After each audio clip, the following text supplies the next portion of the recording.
From San Diego, California, this is a One Extraordinary Marriage show. Where being busy is overdone, romancing is fun, and scheduling sex has taken the guesswork out of wondering when you're going to get some. I'm Tony DeLorenzo, your co-host, along with my beautiful wife, Elisa. From coast to coast and around the world, thank you for joining us. It's time to talk sex, love, and commitment. Give us a call on the Hug Hotline at 858-876-5663 or send us an email to hugs@oneextraordinarymarriage.com. In today's show, we talk about what comes after the 7 Days of Sex Challenge and how you can continue to grow and strengthen the physical intimacy in your marriage. And as we talk about that, I want you to think about this quote attributed to Anonymous that says, "I didn't come this far to only come this far." And that's ultimately what today's show is going to be about. And for those of you that are brand new listeners to the One Extraordinary Marriage show, welcome. We're so excited to have you. We start each and every show with a hug, and a hug is an opportunity for you to hear from someone else in the One family. Someone just like you who is experiencing breakthrough, has seen change in their marriage. Yeah. And this week's hug is sponsored by Simple Contacts, and you can check them out at simplecontacts.com/one. And here's the thing. I've been wearing contacts since I was probably 12 or 13. It's a long time. It is a long time. And this app that they have, oh my gosh, you guys, it saved me so much time and money when it came to ordering contact lenses that I just knew we had to share it with you. Yeah. Because when you wear contacts for that long, every year, you just kind of get to the point where you're like, oh, I have to go back for my annual exam. I have to do this again. And you're just like, I just want to order. I want it to be easy. Yeah. Right? I want it to be easy. And so this is where Simple Contacts is brilliant, because they bring the doctor to you. You take your vision test at home using your phone in less than 5 minutes. It was awesome. I set it up across the room. It's like scanning my eyes. I've been crazy good. I don't even understand the technology. I just know that it works. Right? And that's what makes it fun and easy. And then a real doctor, I get this note I did on the weekend, so it was Monday or Tuesday. I get this note from a doctor that says, "Hey, we've reviewed your eye exam." And I'm like, who are you? But it was great because their customer service is top notch. And it was so easy to be able to do this. And they offer, here's the other thing too, because Tony and I have different prescriptions, different eye issues. We're all over the place when it comes to our eyes, but they offer every brand of lenses, and their prices are so good. They're unbeatable, you guys. And not only that, but our listeners, all of you here in the One family, are going to get $30 off your first Simple Contacts order. Now, you can't beat that if you wear contacts. Anytime we can get a discount, it is a good thing. So to save $30 on your lenses, just go to simplecontacts.com/one. And when you go to checkout, enter one. Just put that in the promo code. And here's the thing. It's getting close to the end of the year. And some of you still have those HSA dollars that you need to spend. So doing this through Simple Contacts makes it a super easy way to use up those dollars, get your contacts, get a discount, and just, keep in mind, this is not a replacement for your full eye health exam, but it sure does make getting those contacts delivered to your home so absolutely simple. So check them out at simplecontacts.com/one and enter promo code one at checkout. Now, this week's hug, we love our Position of the Month Club members because they're rocking it. And this one came in so timely based on what we're going to be talking about. But this one came from Position of the Month member who said, "We did it." Now, those of you that are brand new to the One family, you may not know what a "We did it" stands for. So what's your best explanation, Tony, of a "We did it"? We did it is when you take on a sex challenge, be it 7 days, if you want to go longer, 10, 12, 14, 30, 60, whatever your sex challenge is, when you complete your sex challenge, you put in the subject line or you put somewhere, "We did it," you better believe we're going to be sharing it during the hug, because that means you've gone out there, the two of you gone out there, you've been intentional, you've taken action, and you've completed your sex challenge. So this Facebook note started with "We did it," and goes on to say, "So Thanksgiving morning, we spent some quality time together before the family showed up." And I would put quality time in quotes. Absolutely. Yes. "We found ourselves enjoying the holiday spirit again on Friday and Saturday." What a way to just keep being grateful for one another. I'm just going to say it just kept going. They went on to say, "Then you posted about a 7-day challenge, so we figured we might as well make a week of it. And aside from this physical part, we seem to get along really well this week. Awesome. Even as we've dealt with sick kids and starting to buy Christmas gifts before we'd figured out the budget. I love it. I love it because, what we're going to be talking about and what we did talk about last week was that we started for the 8th time. Eighth. Yeah, 8 because it's been 9 challenges, but it was our 8th 7 Days of Sex challenge. Yes. So if you missed episode 404, which was 7 Days of Sex challenge, we talked about it last week. Listen to that and then get caught up. Come back here. We'll do a link to it. But we shared that we were going to be doing the 7 Days of Sex challenge just like this couple. Right. And because they're in the Position of the Month Club, they jumped on board since they'd already started a few days ahead of us. But, we've now completed, we can actually say we did it to 8 7 Days of Sex challenges. And then the initial thing that launched One Extraordinary Marriage, the 60 Days of Sex challenge. So our 10th anniversary is actually coming up next year, which Elisa and I began to talk about. Our 10th anniversary of doing sex challenges, not our 10th wedding anniversary. It's just a big deal. We began to talk about it during this challenge that we were doing together, and it almost blew my mind there for a bit because I'm going, I can't believe it's going to be 10 years of doing this. And this one we got in right at the end. So like Elisa said, go check out 404, How to Rock Your Sex Life. You can listen in there as we share us getting ready for the challenge. Because the thing is, when you undertake something like the 7 Days of Sex challenge, you have expectations. And we talked a lot about that in last week's show. And you have this expectation of success. But the truth is that that's really going to be measured by the level of intentionality that the two of you bring, because life's going to happen. It sure is. I mean, I would love to say that we just slid through this easy as pie, like nothing difficult came our way. It was just so romantic each and every step of the way. Nope. We're going to get into those. Absolutely, because we had our fair share of challenges and craziness, and yet, like Tony said, we were probably halfway through the week when all of a sudden we started doing the math and like, how many of these things have we done? And we're like, wait, when did we start with the 60 days? And all of a sudden we start realizing that this is number 9. Next year is going to be number 10. And then we started thinking, okay, what if over all that time, what have we gotten out of it? And what did we get out of this week? Right? Because each one of them is significant and they each stand alone in the fabric of our marriage in terms of the turning point, in terms of the impact that they have. And I would even say, even looking at ourselves and where we are in our lives personally, how much are we really putting forth the effort during a challenge? Are we really all in? Or are we sort of, we're here, we're doing what we have to do?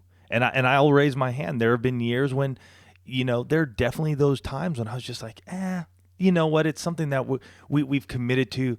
And yet I was going through the motions.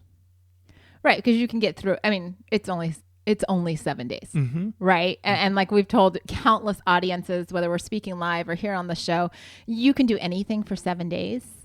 But what matters is how you do what you do for 7 days, because a lot of you, and us included over the years, we've fallen into routines. We've fallen into this place where it's almost like we're sleepwalking through our marriage, through all of the seasons that we're in. We're just kind of like going through the motions, right? Not really engaged, just letting everything else take precedence over the relationship. And as we saw again this past week, and what we're going to share with you too, is that there's an indescribable impact when the two of you make the decision to put your marriage first, to say, this is what we're going to do for 7 days. It's going to change how your marriage looks. It's going to change how the two of you interact. It's going to change how you look at yourself in the mirror. Because when you bring a high level of intentionality and a high level of this expectation of success, you can't help but see results.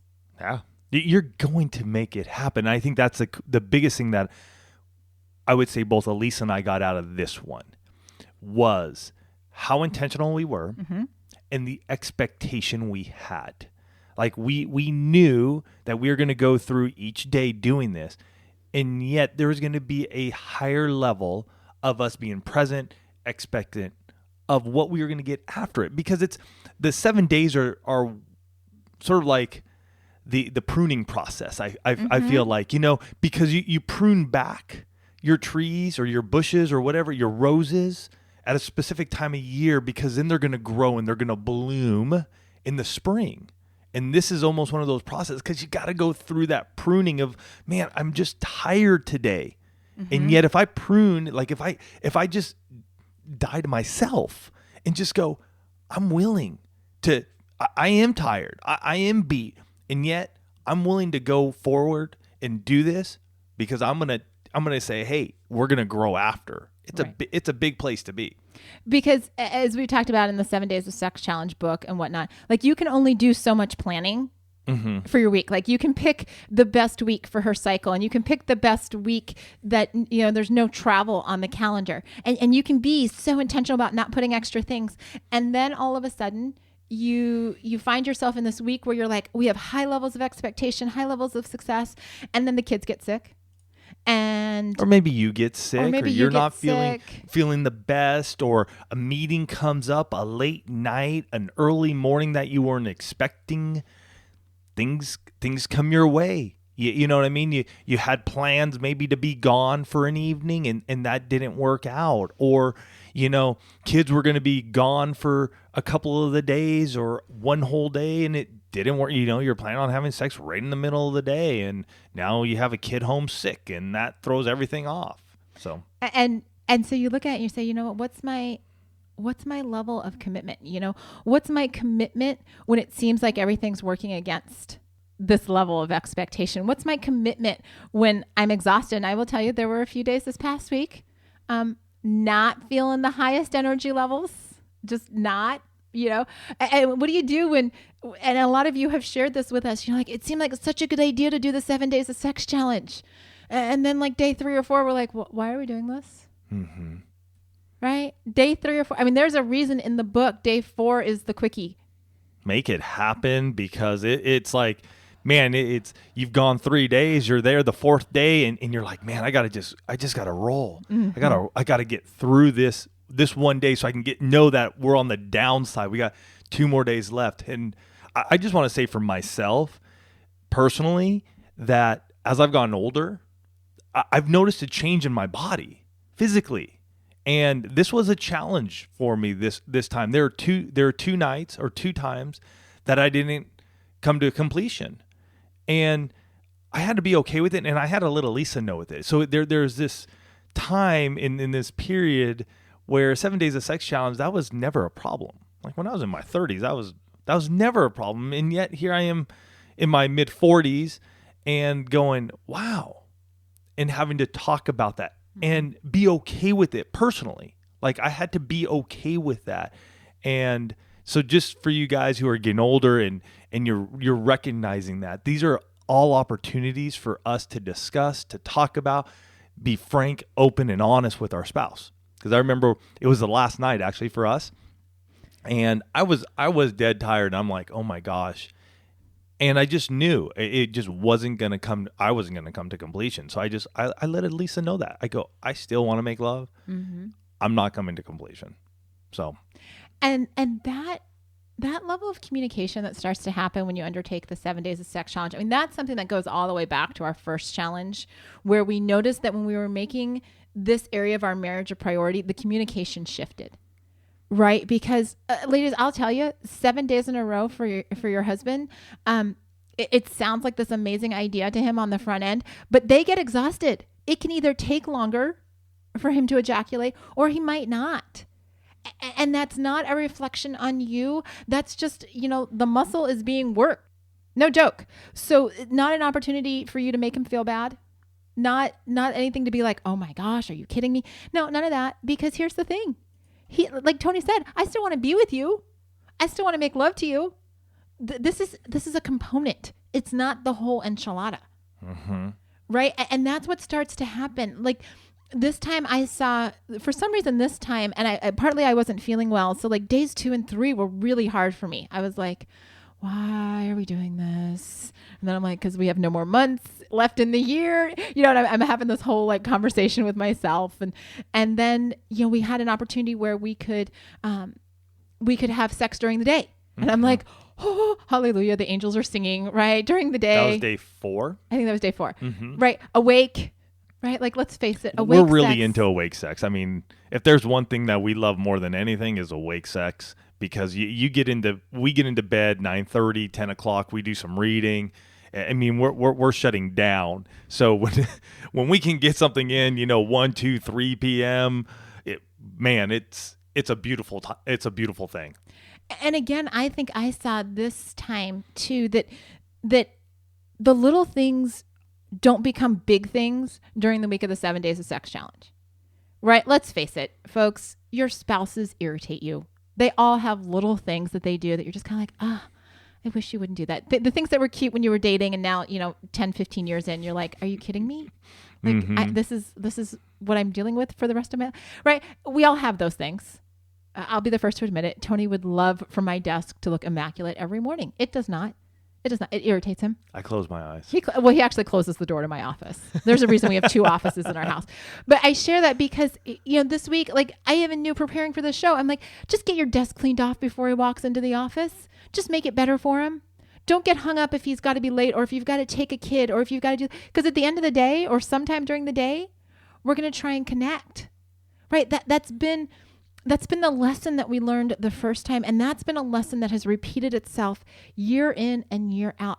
And I wonder, as I'm saying this, I wonder how many marriages would be transformed if the little things didn't become big things, right? If you could just let the little things be like, yeah, you know what?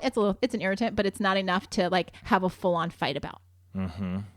Which then I think leads to our ability to break out of our routine. Oh, so true. Right? Because now we're not like in a place of discontent, discomfort, and a place of, let's just get it done with. So during this week for us, there are a couple of times that we did. We broke out of our routine. This is something that we do try to do during our sex challenges, is be intentional about not always being in our bed. Yep. Not always doing it in the same position. It's like, we have these opportunities, so let's make it worth that. Like let's put in the effort so it's not the same thing, because we can do the same thing any other time of the month or the year that we want to. Right. And so we got the opportunity one day. It was in the shower. Beautiful. And that was one of those times personally for me, again, wasn't able to come to completion. Hey, it's a tough one for me. Just the position, the standing, everything. And then the second time, we had the house to ourselves. Oh, angel singing. We were cuddling on the couch, snuggling on the couch, naked, watching some USC Stanford football, and happened to have a moment right there where we're just like, yes. And I want to say, I think that's one of the first times in our 21 years of marriage that we've actually had sex with like the TV on and everything like that. Football? I'm laughing so hard right now. Isn't it? It is, because, and I actually... Or during our early years, did we ever have sex in front of the TV? No, because I'm laughing because I don't handle distractions during sex well. Like, I can't have music playing. No, music like drives Elisa mad. People... I can't even... Many of you love music on. It enhances that time, which is way cool. For Elisa, it like takes her mind to... somewhere else. Like every romantic movie scene where they've got music playing in the background, I just laugh because I'm like, there is no way that there. But that's a total side point. But yeah, so he like throws this out on Friday night. Again, nobody's home, and we're watching. And I honestly thought he was going to turn off the game. Right? I'm like, oh, he's going to turn off. Like, I mean, it won't be off for that long. But it was the championship. Pac-12 championship. So he's like, I kind of want to watch the game, and not that I think he was watching the game. I wasn't at all. But we just left it on, and it wasn't a distraction. It didn't, and that was a crazy thing, because when we were done, I was like, oh, the game's on. Yeah, the game's on. And here's another thing that I learned on that one. So episode 401 is called Mona Out Loud, and in that show, we specifically were talking about the ability to vocalize. Now, I think much of that show was directed towards women's vocalization and all that. Go listen to the show. It's a great show. So this is day 6 for us. Nobody's in the house. And I began to vocalize. I think I was louder than I've ever been personally. Vocalizing. Yeah, you were much louder. And it was an interesting it was just interesting to me because even in my own life and the way I've seen how our lovemaking has played out over the years, I can be vocal, but not to this extent. And it was really interesting, that shift in the ability to be in that moment. Again, talking points, just to think about, because it's not just what happens that one day and we're done and we package it up and it's a nice little pretty box and we put it away. It's something that we begin to grow off of, because as the quote was for the show here, I didn't come this far to only come this far, right? We've come this far to learn more, to grow more, to expand our horizon of what it means for us to be sexually intimate as we continue moving forward in our marriage. And so that was one of those things. Again, 21 years of marriage, and I'm getting to this point, and I'm like, wow, for you guys, what a place you're in to be able to go, I can do that. And again, it's talking about it too. Listen to 401, please. And guys, for yourselves, express that. How will you express that with your wife? And again, I know why it happened though too. The house was completely empty. We were in a new place. That makes it a lot easier for me than knowing that my kids are down the hall. It just does. And so, Elisa understanding that now, it allows us to vocalize at times when the kids aren't here. Absolutely. And, Tony brought up that quote again, I didn't come this far to only come this far. And that's why we're sharing, what comes next after we did it, because, we do the 7 Days of Sex Challenge because we know that it has the power to change how we're engaged with one another. We do it because we know that physical connection is important for both husbands and wives. We do it because this challenge each and every year has served as a catalyst for growth in our marriage, which is actually kind of ironic that we wait until the end of the year this year to do it, because usually it's like a mid-year thing for us. But life happened. A lot of life happened this year. And ultimately, we do it because we want our vision for what's coming next to be so crystal clear. And we do that by putting one another first. And as we talk about vision and talk about having crystal clear vision, I want to remind you to order your contacts from simplecontacts.com/1. Use promo code 1 at checkout, because they're going to give you $30 off your first order of contacts, right? So how you're going to feel and be able to see clearly. You're going to be able to do this from your own home. It's going to make your life so much easier so that you have more time for one another. You have more time for what comes next. So go to simplecontacts.com/1 and enter promo code 1 at checkout. And so, when we first started the 60 Days of Sex Challenge, like that was as far as our vision went, right? We're going to do the 60 Days of Sex Challenge. There was no understanding of what comes next. We simply thought, well, we're going to do this and it's going to be done. And it wasn't, obviously. Here we are, 9 going on 10 years later. And yet we didn't even know at that point in time, in that whole idea of what comes next, like what does an intimate lifestyle look like? How do we make this not just be we did 6 days, or we did 60 days, or we did 7 days? How do we take it to the next level? How do we maintain this over time? And what we've come to realize, and what we've been sharing for the last almost 8 years on this show, is that you can have an intimate lifestyle with your spouse. You can make this a part of who the two of you are, not just for 7 days, but for 7 years or 17 years. I mean, we're going on 10, right? I mean, how crazy is that? Right? So you need to determine what the intimacy lifestyle is going to look like for the two of you. How do you want to maintain this? Right? A lot of people know, and we've shared it on the show, Tony and I, ours looks like Sunday, Monday, Tuesday are the days that Tony initiates. Wednesday, Thursday, Friday are my days. Saturdday is either a bonus day or a day of rest. And what Elisa's talking about is our intimacy lifestyle, because that's what's next. So you've done your challenge, and now you've taken a rest. And now you're going, okay, what is next? Because we want to stay physically and sexually intimate Yeah. and close because of what came out of that. And so this is where that next step, the intimacy lifestyle, gets put in there because, hey, week in, week out, you guys are going to determine up front how many times you're having sex. Right. Who's initiating? When are we going to be doing that? I mean, if you're doing your coffee breaks, that we have, you can go check that out at, what is it? OneExtraordinaryMarriage.com/coffee break. That's it. You're going to be discussing this week in, week out, because it's an important part of your marriage. You're going to find out that the sexual part of it is, I find, to be an ultimate piece of our marriage. And yet communication comes out of it. That emotional piece comes out of it. There's that spiritual piece that comes out of it. You can even have the intellectual, your mind is engaged.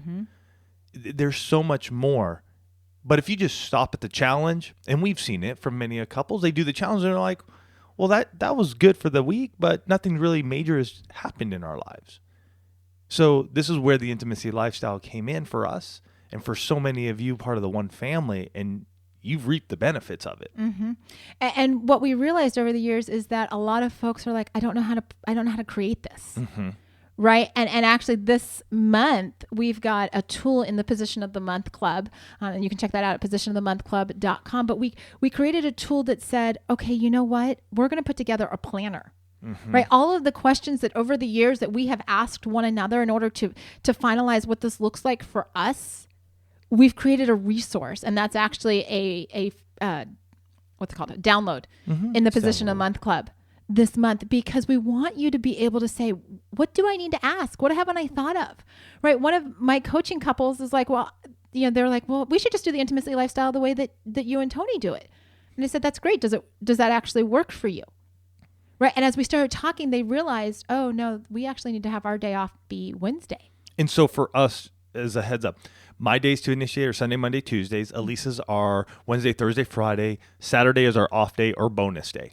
That's how it's worked for us for years. We tried to flip it one time. Didn't work. It didn't work. It really messed us up. So we just stick to that. But yours is going to be different because maybe you work split shift, or maybe you have a spouse who goes in for 24 straight and is home for 48 hours and then is gone again for 72 and is home for 24. We don't know, the different shifts, different work schedules, things with kids, whatever it may be. So you have to own it. For it to really and honestly work, you guys have to own your own intimacy lifestyle. It can't be Tony and Elisa's intimacy lifestyle. Right. It has to be your intimacy lifestyle. You don't do the 7 days of sex challenge to just do the 7 days of sex challenge. You do the 7 days of sex challenge because of what you're trying to create in your marriage. You're trying to create a shift. You're trying to take your marriage to next level, right? But to do that, you have to implement something after. Because otherwise you just get to the end of the 7 days and you're like, okay. And here's the thing. And I've seen this in our marriage. I've seen this in countless coaching couples. If you don't have a plan for what comes next, folks, you go back to what you've always done. Yeah. You're going to go right back into that rut that's been there. So that's why you don't just stop at the we did it. You go from the we did it to this is what we're going to do. This is the lifestyle that we're going to choose, because ultimately on your wedding day, you chose your spouse. And what a marriage is continuously choosing that person over and over again to create an intimate lifestyle in all areas. But you create that intimate lifestyle over and over again to say, I choose you today and I choose you tomorrow and I'll choose you the day after that. Yeah, man. All right, you guys, this has been fun because every challenge brings its own challenges. They bring their successes. They bring sometimes a bit of a failure here and there. And yet we learn, we grow, we develop, we learn more about each other, and we become one. And that's the ultimate goal, man. Each and every time we do this, man, we become one. We become closer together. So this week, go out there. We want to hear your we did it. Start your challenge. For those of you who've done a challenge or getting close to completing a challenge, make sure you get on it and you get that intimacy lifestyle in place so you can keep rocking it through the through the years. I mean, this doesn't have to end at any time. You just throw in another challenge and then continue your intimacy lifestyle. We hope you've enjoyed this. We can't wait to hear about how you did in your challenge. We love you guys. Have a great week, and we'll catch you next week. Love you guys.